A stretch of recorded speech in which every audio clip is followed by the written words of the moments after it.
कि पूरी दुनिया में 1 मिलियन यानी लगभग 10 लाख लोग साल के मरते हैं इस फॉसिल फ्यूल की वजह से। अभी जो रिसेंट रिपोर्ट है पिछले साल आई हुई, वो ये कहती है कि 5 में से 1 यानी जितने भी मृत्यु होते हैं पूरी दुनिया के अंदर, अलग अलग कारण, नैसर्गिक अनैसर्गिक सभी तरह के कारण, उसमें से 1 मृत्यु हो रही है इस फॉसिल फ्यूल की वजह से। आपको लगेगा कि लंग का कैंसर होके वो मर गया, या 5 साल का भीतर का जो बच्चा है वो किसी कारण गए, ये सभी तात्कालिक कारण होते हैं।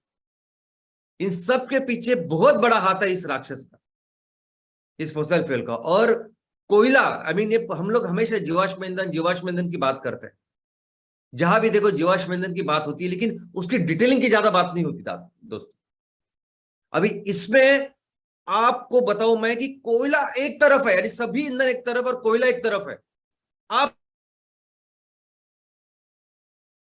अगर सोचा कि मैं कोयले की तरफ, कोयले के साथ मिलकर हम लोग ये प्रोजेक्ट करेंगे, कुछ भी करेंगे, तब से तबाही चालू होती। कैसे?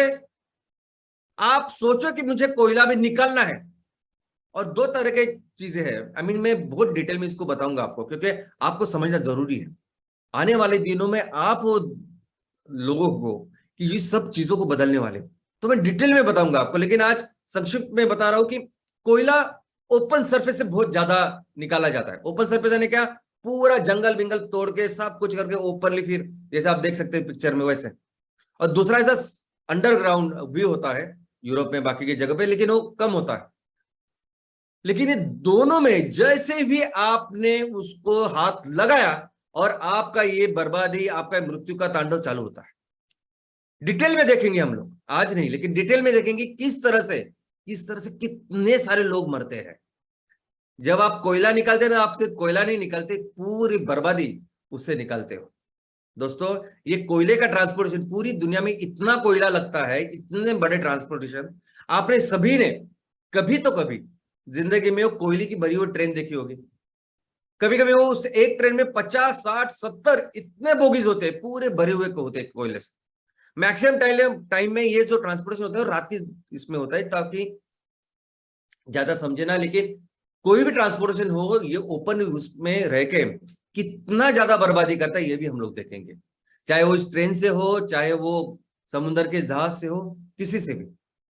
और जब कोयले का इस्तेमाल होता है, कोयले का इस्तेमाल थर्मल प्लांट से तो होता ही है, लेकिन उसके अलावा कई सारे ऐसी इंडस्ट्रीज है जहां इस कोयले का इस्तेमाल होता है। और जब वो इस्तेमाल होता है, तब उसकी प्रोसेस में ही, जब उसको उपयोग कर रहे, तो उसके प्रोसेस में ही वो कई सारी चीजें करता है। क्या होता है, ऐश वगैरह, सब सब हम लोग डिटेल में देखेंगे। लेकिन दोस्तों, जहां जहां आप कोयलों को हाथ लगाते हैं, वहां वो शुरू होता है। और ऑफ कोर्स एक बार आपने कोयले को जलाया, तो जो जो गर्म वायु तैयार होते हैं, वो तो आपने देखे। लेकिन दोस्तों, जब भी आप देखो, एकदम कॉमन सेंस है कि अगर जमीन में से ये ये करोड़ों सालों की, लाखों सालों की वो प्रक्रिया है कि जिससे वो कोयला बना है, बायोमास से कोयला बना है, लेकिन उसके साथ कई सारी चीजें होती है ना अंदर, उसको आप निकाल रहे हो जमीन से और उसको जला रहे हो जब, तो दोस्तों कितने क्या क्या होगा उसमें, बताइए। उसमें सल्फर होगा, इसमें मर्क्यूरी होगी, उसमें कई सारे ऐसे मेटल्स हो गए जो आप सोच भी नहीं सकते। कभी आपने देखा हुआ कि टायर को जलते हुए सामने? कभी आपने देखा है कि इलेक्ट्रिसिटी की वायर होती है उसको जलते हुए? जो वायर के ऊपर का रबर भी जलता है और अंदर का वो मेटल भी जलता है। सोचिए, बहुत बड़े पैमाने में अगर ये जल रहा है हर जगह, क्या होता होगा। लेकिन ये बर्बादी है, और ये सब जानते हैं। जो भी लोग इसमें काम करते हैं, जो लोग इसको समझते हैं, सब जानते हैं कि कैसे पूरी दुनिया खा रहा है ये कोयला। लेकिन आज मैं आपको एक भयानक भयानक वास्तव आपके सामने रखना चाहता हूं, और वो क्या है? तो वो ये है कि पिछले साल हमने इस कोयले के ऊपर जितने भी थर्मल पावर प्लांट्स है, इलेक्ट्रिसिटी के विद्युत केंद्र है, उसको बढ़ाया है। ज्यादा प्लांट्स आ रहे हैं जो अभी कोयले को इस्तेमाल करेंगे। इस साल में अलोन हम लोगों ने 176 गीगावाट, इतने क्षमता के प्लांट्स कोयले के ऊपर सिर्फ लगाए हैं। अगर आपको लगता होगा कि रिन्यूएबल में बहुत कुछ चल रहा है, बहुत सारी कंपनियां काम कर रही है, इतना धंधा हो रहा है, उतना सब कुछ हो रहा है, ये एक तरफ, आप इसको देखिए। इतना बड़ा है, स्केल इतना बड़ा है और कोई इसके बारे में बात ही नहीं कर रहा। कुछ महीने पहले कोयला कम पड़ रहा था, तो आपको पता है कि पूरा भारत में कैसे हुआ था, पूरे भारत में बिजली का संकट आया था, सिर्फ कोयले के सप्लाई कम हुआ था इस कोरोना में।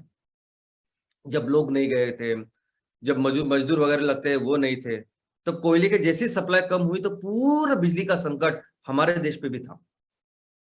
तो कोई कुछ भी करे, लेकिन आज इस राक्षस बहुत बहुत ज्यादा बढ़ रहा है। 176 गीगावाट, 1 गीगावाट यानी 1000 मिलियन वाट, मेगावाट सॉरी। और इसका कारण यह है कि आज भी पूरी दुनिया जो बिजली के लिए किसके ऊपर डिपेंड रहेगी, तो वो है कोयला। किसी भी देश में अगर आप जाओगे तो कम से कम 50-60 से लेके 80-85% तक आज जीवाश्म ईंधन का उपयोग होता है बिजली की निर्मित के लिए। तो अगर 60% अगर आप बोलते हैं कि बिजली बन रही है जीवाश्म ईंधन की वजह से, तब 40% कोयला होगा। आप अगर कह रहे हैं कि 80% जीवाश्म ईंधन लगता है, तो उसमें 70% कोयला होगा। आज ऐसी परिस्थिति पूरी दुनिया में है, और इस परिस्थिति में सब है, यानी अमेरिका, चाइना से लेके यूरोप से लेके हर देश इसमें है। और अगर हमारे देश की बात करें तो हमारे देश की परिस्थिति तो बहुत ही गंभीर है। हमारे देश में 75% जो बिजली है वो जीवाश्म ईंधन से बन रही है, और इस जीवाश्म ईंधन में, इस फोसिल फ्यूल में सिर्फ है कोयला। ऑलमोस्ट सभी जो हमारे थर्मल प्लांट्स, वो सभी कोयले के ऊपर है। सिर्फ थोड़े से प्लांट है जो नेचुरल गैस के ऊपर है। मैक्सिमम ऑलमोस्ट सब कुछ बिजली जो हमारे देश में बन रही है वो कोयले से बन रही है। इसलिए दुनिया का सबसे ज्यादा कोयला, दूसरे नंबर पे है हम लोग। 10% कोयला दुनिया का जो इस्तेमाल होता है वो भारत में इस्तेमाल होता है। अगर पूरी दुनिया में ये एंटी कोल है, पूरी दुनिया में आंदोलन है, हमारे देश में कभी सिर्फ उसके लिए मुझे सेपरेट एक सेशन लेना पड़ेगा कि किस तरह से हमारे देश में कितने सारे आंदोलन चल रहे हैं सिर्फ और सिर्फ कोयले के ऊपर। आसाम में क्या हो रहा है, उड़ीसा में क्या हो रहा है, छत्तीसगढ़ में, झारखंड में क्या हो रहा है, महाराष्ट्र में क्या हो रहा है, हर जगह मैं आपको बता सकता हूँ कि किस तरह से लोग जो जानते हैं, जो समझते, जो इनको, जिनके सामने सब कुछ हो रहा है। हमको तो 1 घंटा भी अगर बिजली गई तो हम लोग को लगता है बाप रे क्या होगा अभी।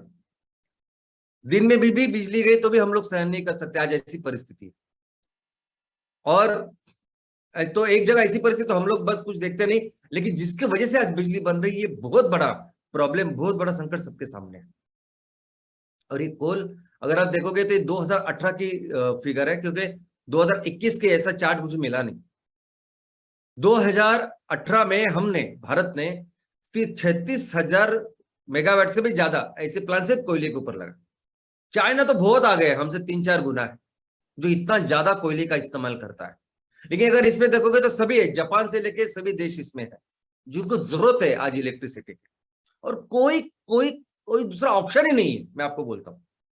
अगर कोई कहे कि nuclear is the best clean energy वगैरह, न्यूक्लियर 1 सेकंड में सब कुछ तबाह कर सकता है, हमको सबको पता है। इसलिए न्यूक्लियर को आज कोई हाथ नहीं लगाता, और दूसरा ऑप्शन ही नहीं है। सब लोग, सब दुनिया चाहती है कि कोयला नहीं चाहिए, हम नहीं इस्तेमाल करना चाहिए, लेकिन दूसरा ऑप्शन ही नहीं इसके सामने। भारत की बात करें तो ऑलमोस्ट 80% हमारे जो प्लांट है, जो नए अभी आ रहे हैं, वो ऐसी जगह पे आ रहे हैं कि जहां पानी की ऑलरेडी कमी है। मैं आपको बताऊंगा आने वाले दिनों में कि कोयले के जो प्लांट होते हैं वहां पानी लगता है बहुत, तो वहां ऑलरेडी पानी लगता है, और आप ऐसी जगह पे हम लोग उसको अभी खड़ा कर रहे हैं कि जहां ऑलरेडी लोगों के लिए पानी कमी, खेती के लिए पानी कम। और सबसे अभी अस्वस्थ करने वाली चीज ऐसी है कि ये जो प्लांट लग रहे हैं उसमें से एक प्रमुख महाराष्ट्र भी है कि जिसमें प्लांट्स आ रहे हैं। और ये प्लांट्स कहाँ आ रहे हैं मैं आपको बोलता हूँ, ये प्लांट्स उस प्रदेश में आ रहे हैं जहां किसानों की मैक्सिमम आत्महत्या हो रही है, सुसाइड्स हो रहे हैं। यानी एक तरफ किसान वहां सुसाइड कर रहे हैं और वहां हम लोग ये ऐसे प्लांट, कोयले के प्लांट ला रहे हैं। तो ये रहा प्रॉब्लम, ये रहा दुनिया का प्रॉब्लम, देश का प्रॉब्लम, हमारे राज्यों का प्रॉब्लम हमने देखा। लेकिन इस प्रॉब्लम को क्या आप देख रहे हैं कितनी बड़ी अपॉर्चुनिटी हमारे सामने है। आज पूरी दुनिया अगर जल रही है और कोई भी कंपनी काम नहीं कर रही इसमें, मैं आपको बोलता हूं कोई भी कंपनी, एक सिंगल कंपनी सोच नहीं रही जो हम लोग सोच रहे हैं। कोई भी दुनिया की कोई भी ऑर्गेनाइजेशन, दुनिया की कोई कंपनी, कोई संगठन वो नहीं कर सकता जो हम लोग कर सकते हैं। लाखों हजारों संगठन आपको देखेंगे जो बैन कोल, एंटी कोल, कोयले के खिलाफ आज आंदोलन कर रहे हैं और वो दिन रात आंदोलन कर रहे हैं, हर जगह आंदोलन कर रहे हैं। लेकिन वो सब करके वो कुछ नहीं कर सकते जितना एमसीएल कर सकता है। दोस्तों वो तो सिर्फ आंदोलन करते हैं, लेकिन वो आंदोलन कर रहे हैं और दूसरी जगह क्या हो रहा है हम लोग देख रहे हैं, किस तरह से ये बढ़ रहा है, कोयला बढ़ रहा है, हम लोग देख रहे हैं। आप सोचते हैं कि अगर हम इसको एक नजरिए से देखें, अलग नजरिए से, तो कितना बड़ा पुण्य का काम है। मैं बिजनेस तो है कंपलसरी, बिजनेस की बहुत बड़ी अपॉर्चुनिटी है, लेकिन कितने बड़ा पुण्य का काम है ये जो जिस जगह पे आज जो प्रोजेक्ट आ रहे हैं, विदर्भ की बात लीजिए, अगर प्रोजेक्ट आने दीजिए ना, वहां हमारे जो किसान अगर आज वो आत्महत्या कर रहे हैं, वही बहुत बड़े पैमाने में अगर कोयला तैयार करे और वही दे, तो कितने बड़े संकट, कितनी बड़ी बुराई का अंत हम लोग मिलकर कर सकते हैं। ये जो प्रोजेक्ट है ना, ये जो प्रोजेक्ट ऐसा प्रोजेक्ट है कि बहुत जल्दी हम लोग इसको लगा सकते हैं।